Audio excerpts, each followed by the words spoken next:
1 Samuel chapter 28. And it came to pass in those days that the Philistines gathered their armies together for warfare, to fight with Israel. And Achish said unto David, Know thou assuredly that thou shalt go out with me to battle, thou and thy men. And David said to Achish, Surely thou shalt know what thy servant can do. And Achish said to David, Therefore will I make thee keeper of mine head forever. Now Samuel was dead, and all Israel had lamented him, and buried him in Ramah, even in his own city. And Saul had put away those that had familiar spirits, and the wizards, out of the land. And the Philistines gathered themselves together, and came and pitched in Shunem. And Saul gathered all Israel together, and they pitched in Gilboa. And when Saul saw the host of the Philistines, he was afraid, and his heart greatly trembled. And when Saul inquired of the Lord answered him not, neither by dreams, nor by Urim, nor by prophets. Then said Saul unto his servants, Seek me a woman that hath a familiar spirit, that I may go to her, and inquire of her. And his servants said to him, Behold, there is a woman that hath a familiar spirit at En-dor.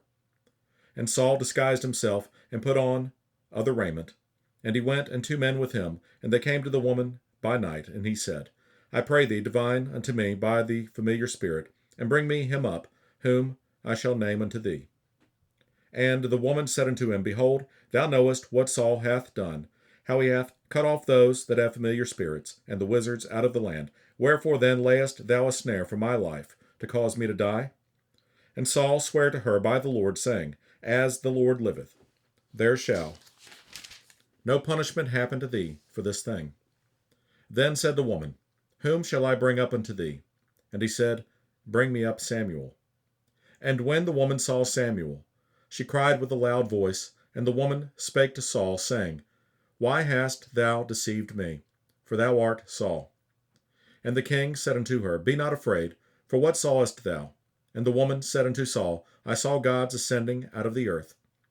And he said unto her, What form is he of? And she said, An old man cometh up, and he is covered with a mantle. And Saul perceived that it was Samuel. And he stooped with his face to the ground, and bowed himself. And Samuel said to Saul, Why hast thou disquieted me to bring me up? And Saul answered, I am sore distressed, for the Philistines make war against me, and God is departed from me, and answereth me no more, neither by prophets, nor by dreams. Therefore I have called thee, that thou mayest make known unto me what I shall do. Then said Samuel, Wherefore then dost thou ask of me, seeing the Lord is departed from thee, and is become thine enemy? And the Lord hath done to him, as he spake by me, for the Lord hath rent the kingdom out of thine hand, and given it to thy neighbor, even to David. Because thou obeyedst not the voice of the Lord, nor executedst his fierce wrath upon Amalek, therefore hath the Lord done this thing unto thee this day.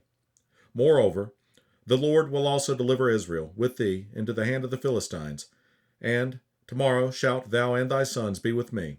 The Lord also shall deliver the host of Israel into the hand of the Philistines. Then Saul fell straightway all along on the earth, and was sore afraid, because of the words of Samuel. And there was no strength in him, for he had eaten no bread all the day, nor all the night. And the woman came unto Saul, and saw that he was sore troubled, and said unto him, Behold, thine handmaid hath obeyed thy voice, and I have put my life in my hand, and have hearkened unto thy words which thou spakest unto me. Now therefore I pray thee, hearken thou also unto the voice of thine handmaid, and let me set a morsel of bread before thee, and eat, that thou mayest have strength when thou goest on thy way. But he refused, and said, I will not eat. But his servants, together with the woman, compelled him, and he hearkened unto their voice. So he arose from the earth, and sat upon the bed. And the woman had a fat calf in the house, and she hasted and killed it, and took flour and kneaded it, and did bake unleavened bread thereof. And she brought it before Saul, and before his servants, and they did eat. Then they rose up, and went away that night.